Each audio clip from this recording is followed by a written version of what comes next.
time, as we do once every week, to sit down with Michael Snyder, no matter where he is in the whole wide world, and take a look at movies. Hi, Michael. How are you?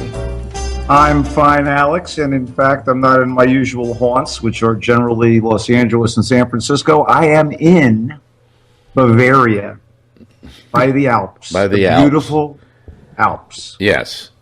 Well, the Lord helps those that help themselves. Thank you very much. Okay. Thank you. I'm inhaling mountain air. It's making me a little dizzy. Yeah. I found out something interesting on my trip over here. Yeah. And that's that Marvel, like they've done in the past, and like a few other companies have done in the past in the movie business, has released a blockbuster 2 weeks before its American release over in Europe. And that release is The Amazing Spider-Man 2, Rise of Electro. And it won't open in the States until May 2nd. And I am honor-bound to not reveal my feelings about it until the American release. Why? I'm just being gratuitous. I want to have something to talk about next Friday.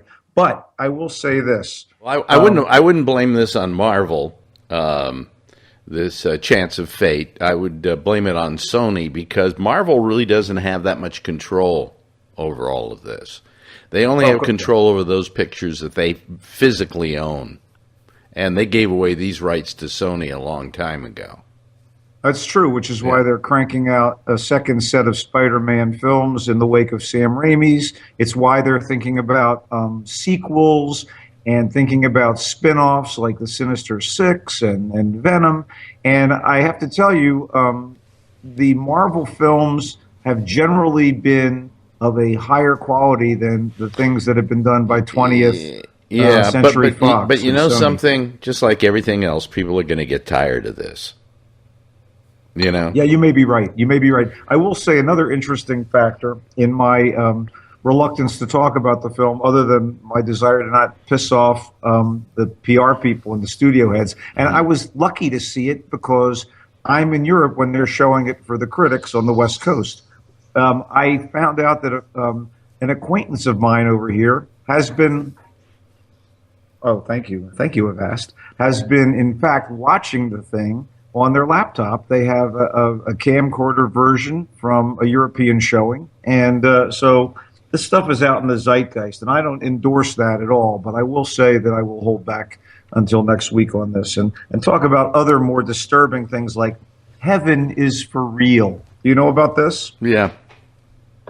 Ay caramba. I just can't tell you how upsetting this movie was to me for so many reasons.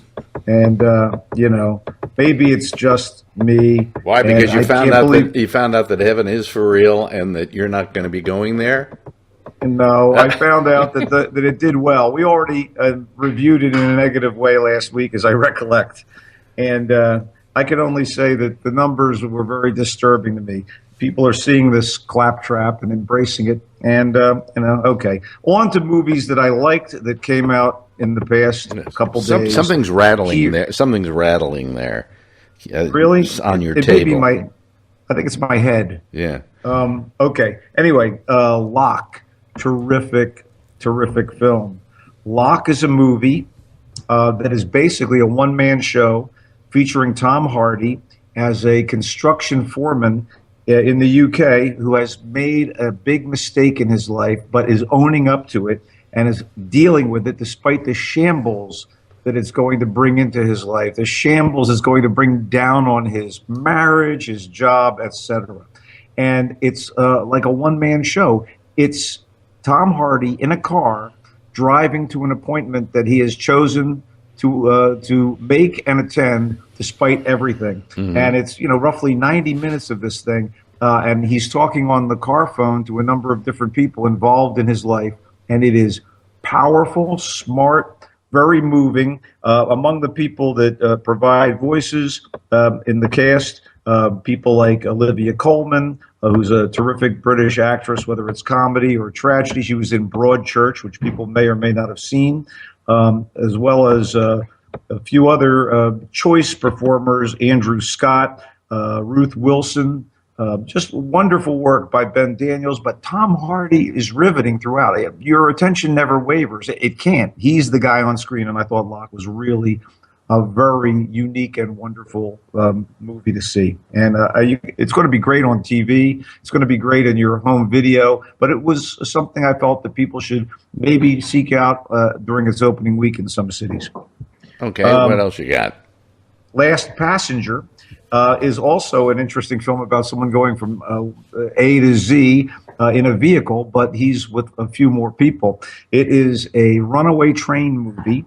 As a bunch of people are on a London commuter train, it is suddenly not stopping anywhere. And they have to find out the how and the why. And Dougray Scott is a doctor who's with his son, and they're going to, he has an emergency operation, and he's also going to be visiting family. It's Christmas time. Cara Toynton is a lovely blonde he meets on the train, and there's a few others on the train as well, including Lindsay Duncan and Ido Goldberg. These are good actors. I really enjoyed this film a lot. Incidentally, just a quick callback. Stephen Knight, who did Dirty Pretty Things and Eastern Promises, is the director of Locke. So you're in good hands there. In terms of Last Passenger, the director is someone named Omid Nushin. I've never heard of this director or this director's work, but it's a pretty damn good film. Again, it's like a B movie in a way because it's not anything grandiose, but runaway trains are pretty exciting. So 2 for 2 from the UK. The Machine is the kind of movie, a sci-fi film about a dystopian future that is considerably more satisfying than some others out there. And in fact, this one is about a couple of programmers who are creating more self-aware artificial intelligence, but the British government is taking their science and going to turn it into a weapon. And it's a pretty terrific film. And again, kind of low budget, but very, very creepy. And what effects used are chilling in some cases. There's a scene with an android at the very beginning that is kind of, we'll call it a little grisly. I thought that this was pretty clever stuff. More for the fact that it deals with a few things like the desperation to win in the computer game when China's economy, 10, 15, 20 years in the future when this is set, is really basically controlling everything. So what does a smaller government have but, weaponry and computer advances to kind of counter China's dominance? Very cool stuff, generally speaking. And an interesting performance by Katie Lotz, who may be familiar to American TV viewers from Mad Men and Arrow. She's been in both shows. So again, something from the UK, something kind of under the radar. The Machine, a very worthwhile film. Kind of disturbed at how boilerplate and kind of by the numbers Walking with the Enemy was, which is inspired by a true story about a guy in Hungary, a Jew who wants to save other Jews, and he steals a Nazi uniform to pass himself off as an officer in order to kind of spring a bunch of people from the inevitability of the train cars and the concentration camps. In this movie, we have an appearance by Ben Kingsley as a guy who's in charge of Hungary, a guy who's trying to keep the Nazis at bay and at the same time not have his own ass thrown in jail.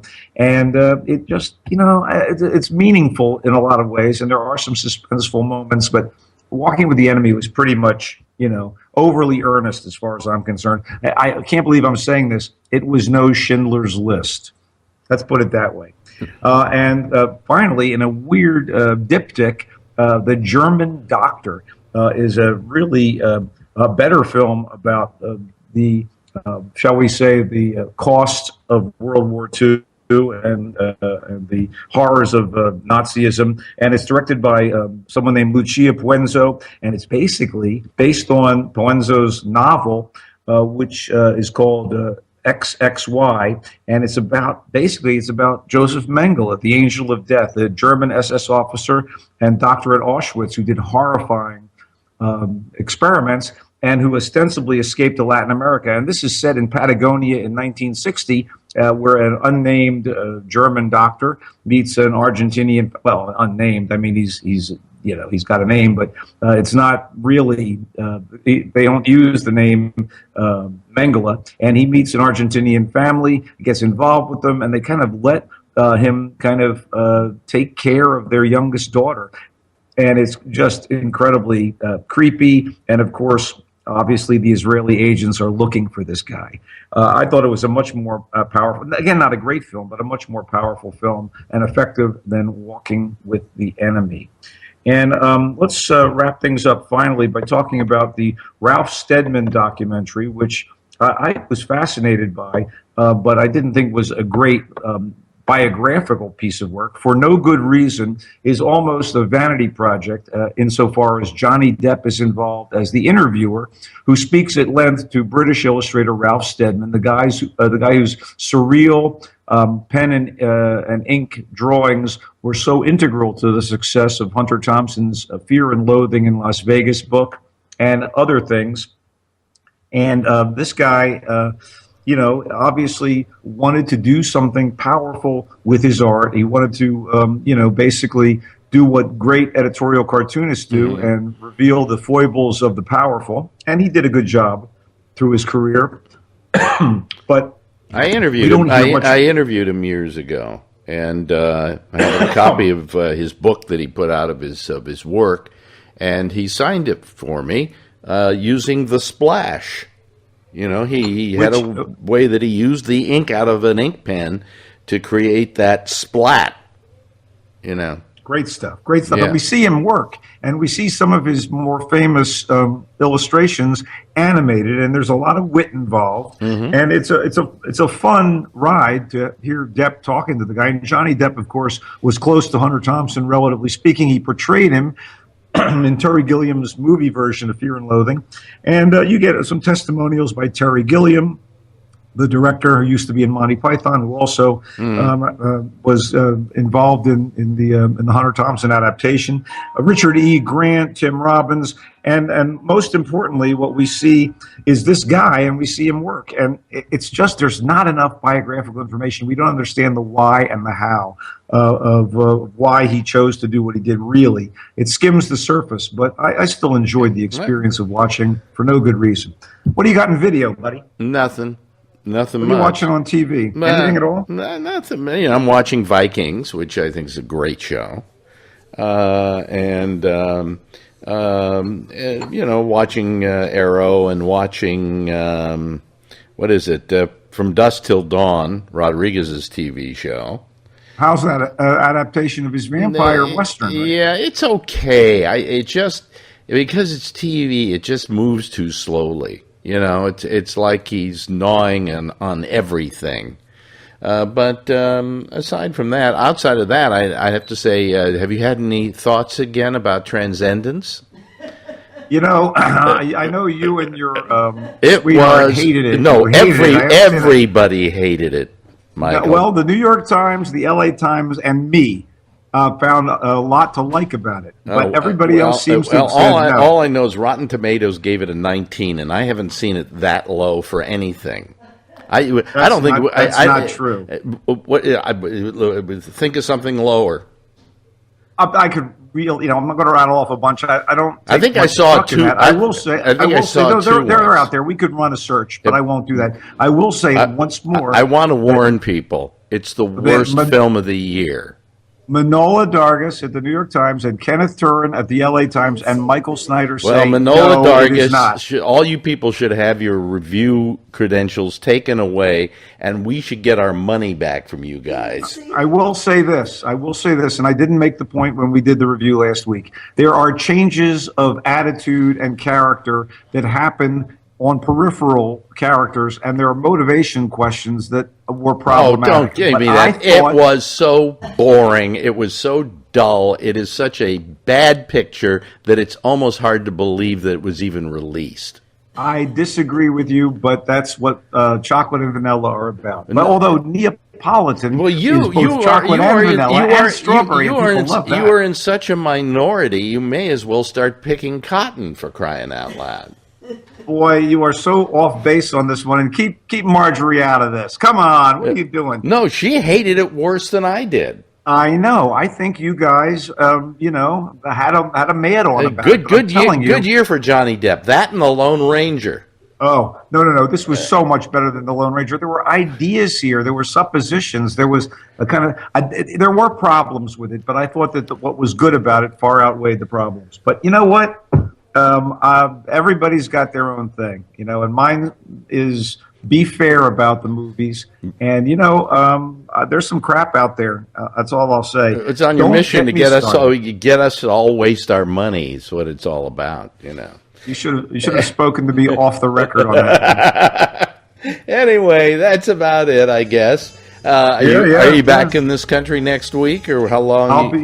I'll be in Los Angeles by next Friday, and we'll do this thing, and Okay. we'll talk a little bit about the Spider-Man conundrum and a way a company can make a bunch of money before the critics have their Okay. say in the U.S. Thank you, Michael Snyder, ladies and gentlemen, Culture Blast. Thanks, Michael. Bye bye. Thank you, Alex.